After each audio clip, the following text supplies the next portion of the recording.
Buletin Didik 26 Jun bersama saya Tarushdin Muhammad Nazri. Salam hormat dan salam sejahtera. Keputusan Peperiksaan Sijil Tinggi Pelajaran Malaysia STPM bakal diumumkan pada Khamis ini.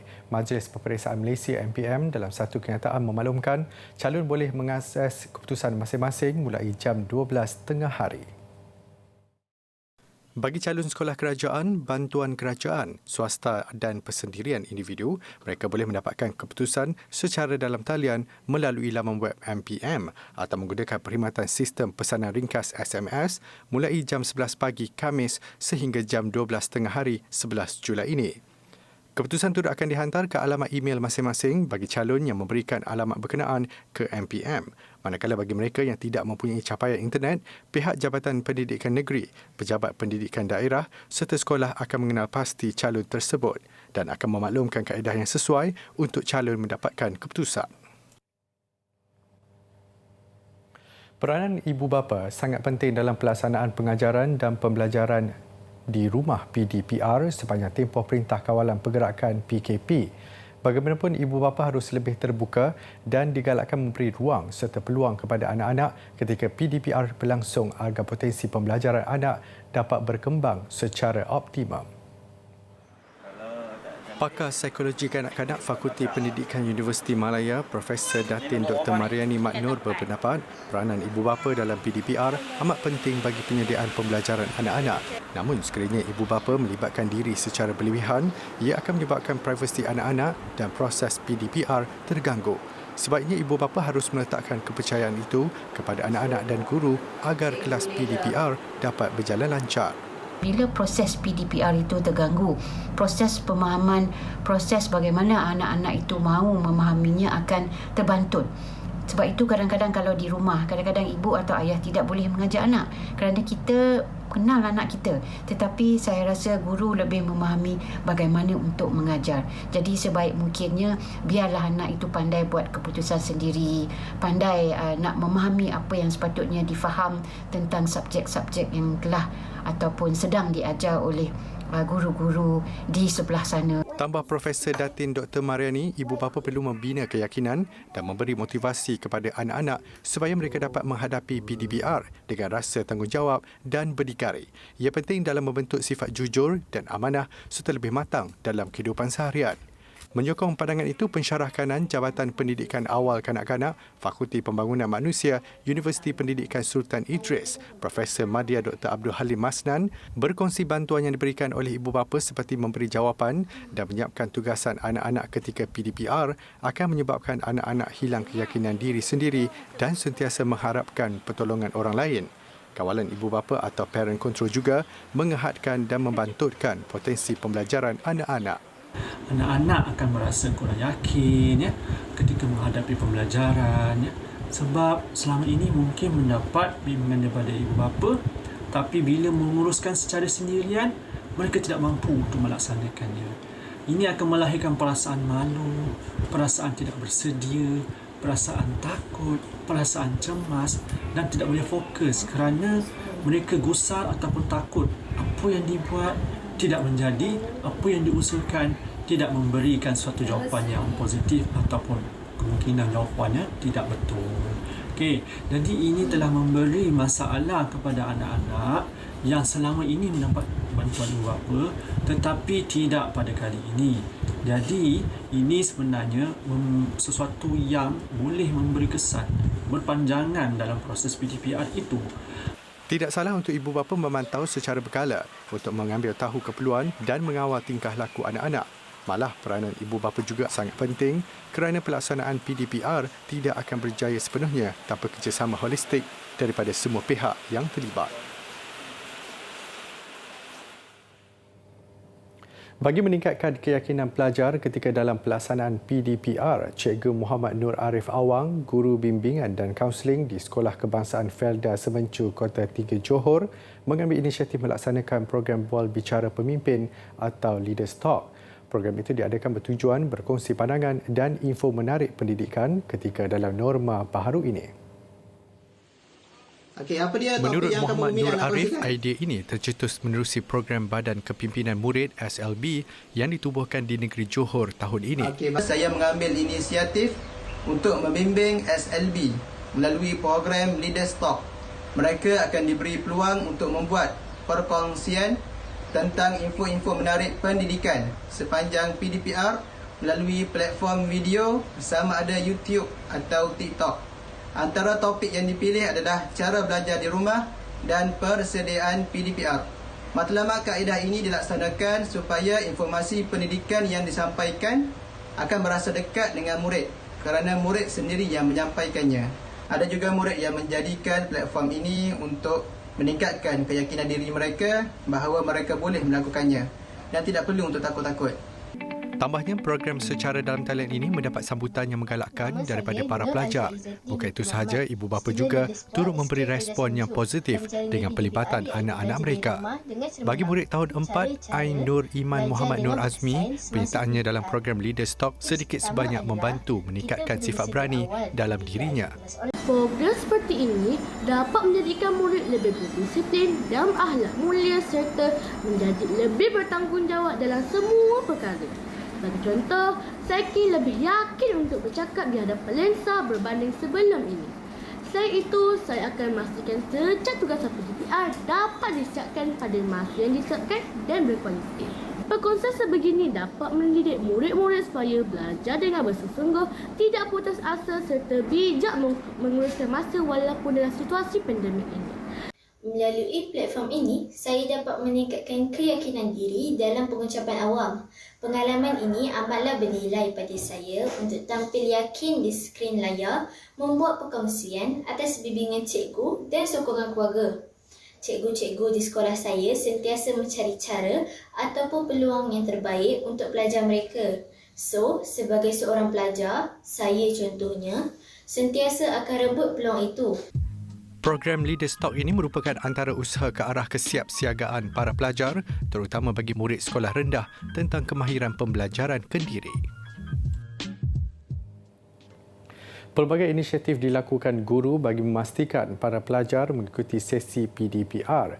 Cikgu Nirmala Devi Kadasami, guru subjek Bahasa Inggeris tahun 6 dari Sekolah Kebangsaan St. Patrick, Tawau, Sabah, mengambil pendekatan unik pengajaran norma baharu itu. Cikgu Nirmala Devi yang merupakan guru cemerlang Bahasa Inggeris sekolah rendah mengakui sistem PDPR menuntut dirinya untuk menambah pengetahuan dalam bidang teknologi. Namun ia tidak sedikit pun mematahkan semangatnya, malah guru Nirmala Devi mempelbagaikan kreativiti dalam penyampaian ketika sesi PDPR mengikut topik yang diajar. Dia juga memiliki pengiktirafan Microsoft Innovative Educator Expert and Master Trainer sekaligus dapat memanfaatkan sepenuhnya kepakaran teknologi yang dimiliki. Aplikasi Microsoft Tools ni, apa yang saya buat adalah saya memperkenalkan satu demi satu tools kepada pelajar-pelajar saya seperti Wakelet, Microsoft PowerPoint, Flipgrid, Bansi, Kahoot, Microsoft Forms, Minecraft.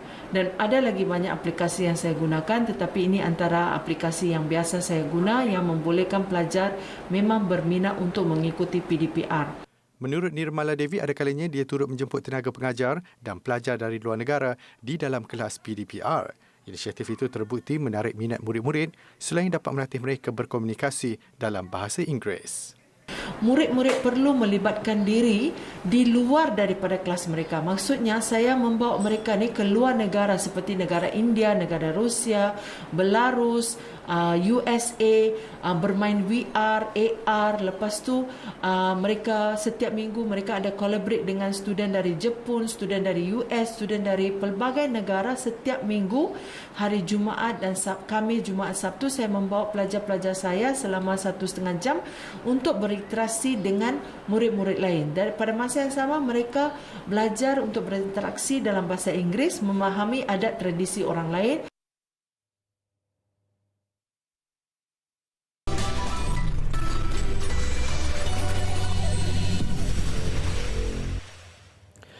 Program imunisasi COVID-19 kebangsaan PIK kekal mencatat kemajuan memberangsangkan apabila lebih 7 juta dos vaksin sudah diagihkan setakat semalam.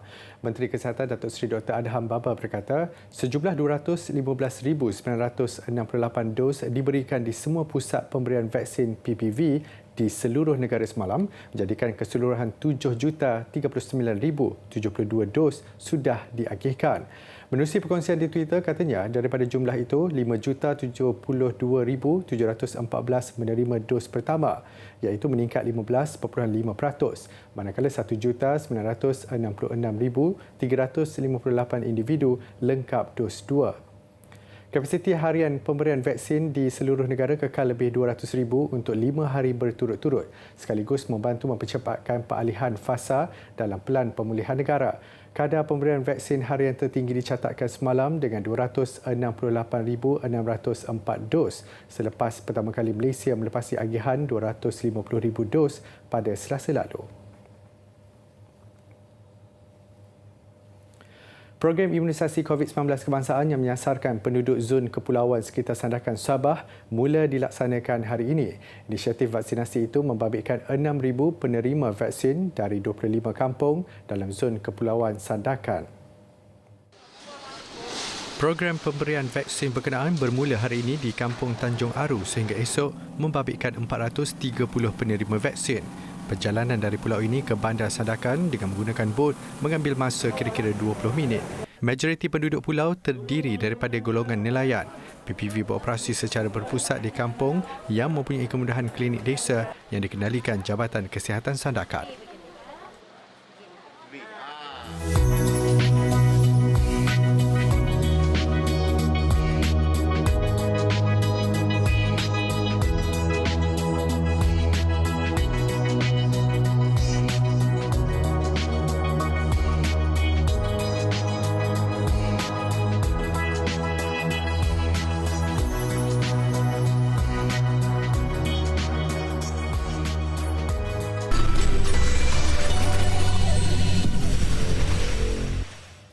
Bertemu kembali.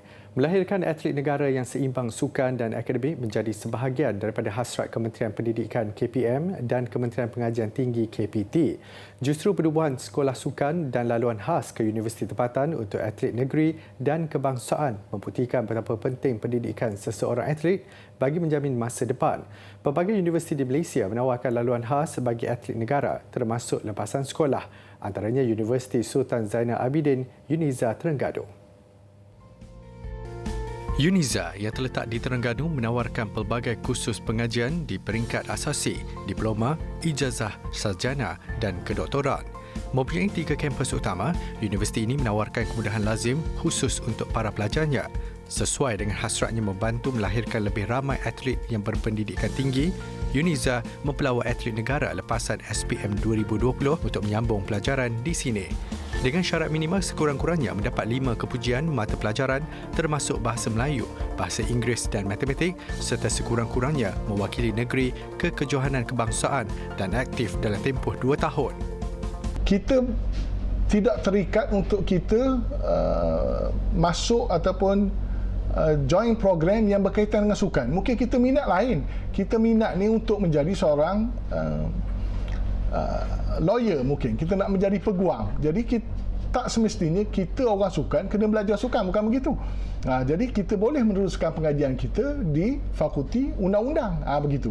Kemudahan yang disediakan di Pusat Sukan Uniza juga lengkap untuk para atlet menjalani latihan intensif. Sejak 2013, pelbagai pertandingan dan kejohanan peringkat antarabangsa disertai atlet Uniza di bawah kelolaan Pusat Sukan dan Rekreasi bagi mengembangkan potensi mereka. Antaranya kejohanan Universiti ASEAN AUG dan kejohanan Universiti Dunia Universiade. Kita bukan saja excellent dalam acara memanah, tetapi atlet kita dari berbagai-bagai sukan. Taekwondonya, rowing kayaknya, bola sepaknya. Ada atlet kita yang terlibat. Memanahnya, ada atlet kita yang terlibat di peringkat ini dan mereka juga bukan saja terlibat, mereka juga adalah merupakan penyumbang pingat kepada kontijen Malaysia. Sukan kini bukan sekadar aktiviti untuk mengisi masa lapang dan penjagaan kesihatan. Malah ia sudah berkembang menjadi industri yang menyediakan banyak peluang kerjaya buat atlet. Justru penting untuk atlet mempunyai pendidikan tinggi bagi menjamin masa depan selepas bersara dari bidang sukan. Kebaikan seorang Sami di China yang menyelamatkan lebih 8,000 anjing liar mendapat pujian masyarakat global. Kebanyakan yang diselamatkan mengalami pelbagai jenis kesakitan. Saksikan paparan ini. Menurut Zi Xiang, dia melakukan sedemikian bagi menyelamatkan haiwan terbabit daripada mati. Kesemua anjing liar itu ditempatkan di pelbagai lokasi termasuk kuil dan pusat jagaan haiwan. Antara rawatan yang diberikan termasuk vaksinasi sebelum diserahkan kepada pemilik baharu. Xiang menyifatkan bilangan haiwan liar semakin meningkat sejak 5 tahun kebelakangan ini. Aktiviti murni Xiang itu bermula sejak 1994 apabila secara kebetulan menghantar seekor kucing untuk menerima rawatan selepas dilanggar sebuah kereta.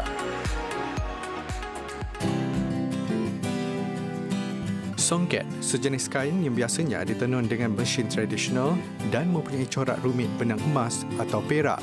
Perkataan songket bermaksud membawa keluar atau menarik benang daripada kain atau menenun menggunakan benang emas dan perak. Dahulunya songket hanya dipakai golongan bangsawan seperti keluarga kerabat diraja dan orang besar negeri. Kehalusan tenunan dan kerumitan motif corak songket ketika itu menggambarkan pangkat dan kedudukan tinggi seseorang pembesar. Penggunaan songket hari ini lebih menyeluruh, tidak terhad kepada kerabat diraja. Cara pemakaiannya juga lebih meluas bersesuaian dengan majlis. Begitu juga corak dan motifnya yang semakin kontemporari sesuai dengan perubahan dan peredaran masa.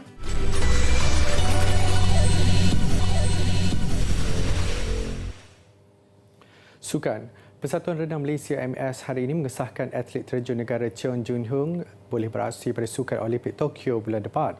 Ia berikutan keputusan U-turn Persatuan Renang Antarabangsa FINA dan Jawatankuasa Olimpik Antarabangsa IOC membatalkan keputusan mereka sebelum ini dan kembali menyenaraikan 18 penerjun terbaik dalam acara platform 10 meter wanita. Kabar gembira itu dikongsi kepada pihak media oleh Setiausaha Agung Persatuan Renang Malaysia MS, Mei Chan, menerusi aplikasi WhatsApp. Jelasnya, perkembangan itu diterima menerusi email dari FINA semalam. Dengan tersenarannya Jung Hong dalam kelompok 18 penerjun terbaik untuk beraksi di Tokyo, bermakna dia akan menyertai 4 lagi wakil negara, iaitu Pandalela Rinong, 10 meter individu dan 10 meter platform seirama, Nur Dabita Sabri 3 meter papan anjal individu, Wendy Eng Yan Yi 3 meter papan anjal individu dan Leong Moon Yi 10 meter platform seirama. Turut ceria dengan perkembangan positif ini ialah Menteri Belia dan Sukan Datuk Seri Rizal American Nine American. MS sebelum ini mengesahkan Jung Ho terlepas peluang untuk beraksi di Sukan Olimpik selepas FINA hanya membenarkan 15 penerjun terbaik berbanding 18 penerjun pada tamasya terdahulu. Liga Juara-Juara Konfederasi Bola Sepak Asia AFC, wakil tunggal negara Johor Darul Takzim JDT menewaskan kelab dari Thailand Ratchaburi FC 1-0. Kemenangan itu membolehkan JDT melonjak ke tangga kedua kumpulan G. Berlangsung di Stadium Raja Manggala, pengendali JDT Benjamin Mora membuat rombakan taktikal kesebelasan utama selepas kekalahan pada aksi pembukaan menentang Nagoya Grampus. Minit ke-29, asalkan JDT menyaksikan pengadil menghadiahkan sepakan penalti selepas Pawi Tantatemi mengasari pemain import dari Brazil, Berson da Silva. Namun sepakan yang diambil Berson berjaya diselamatkan penjaga gol tuan rumah Kampun Patamakuko. Hanya 2 minit selepas babak kedua bermula, JDT berjaya membolosi gawang Ratchaburi FC. Susulan gerakan Arif Aiman yang disempurnakan pemain import dari Argentina, Leandro Sebastian Velasquez, jaring itu sudah memadai buat JDT memastikan 3 mata berharga. JDT akan berdepan kelab Korea Selatan Pohang Steelers pada Isnin depan. Terdahulu dalam satu lagi aksi kumpulan G, Nagoya Grampus berdepan Pohang Steelers. Nagoya di depan pada minit ke-34 hasil rembatan kencang Yoshiro Kakitani dari luar kotak penalti. Selepas rehat, penguasaan jelas milik Nagoya. Malang buat Pohang apabila Sheng Kwang Hoon diarah keluar padang selepas menerima kad kuning kedua susulan bola terkena tangan pada minit ke-64. sepakan penalti yang dihadiahkan kepada Nagoya mudah disempurnakan penyerang import Brazil Matias Santos Castro untuk kedudukan 2-0. 8 minit sebelum whistle penamat, Matias meledak lagi. Kali ini menerusi rembakan lerek dari luar kotak penalti untuk kemenangan mutlak Nagoya 3 gol tanpa balas. Berikut kedudukan mata kumpulan G selepas keempat-empat pasukan beraksi 2 kali. Nagoya Grampus merampas kedudukan di tangga teratas, manakala JDT di tangga kedua memaksa pendahulu sebelum ini Pohang Steelers turun ke kedudukan ketiga. Wakil tuan rumah Ratchaburi pula terus buntu mencipta kemenangan. Aksi payung terjun bersama katil mengakhiri Buletin Dedik malam ini. Saya Tarushdin Muhammad Nazri. Salam hormat dan Assalamualaikum.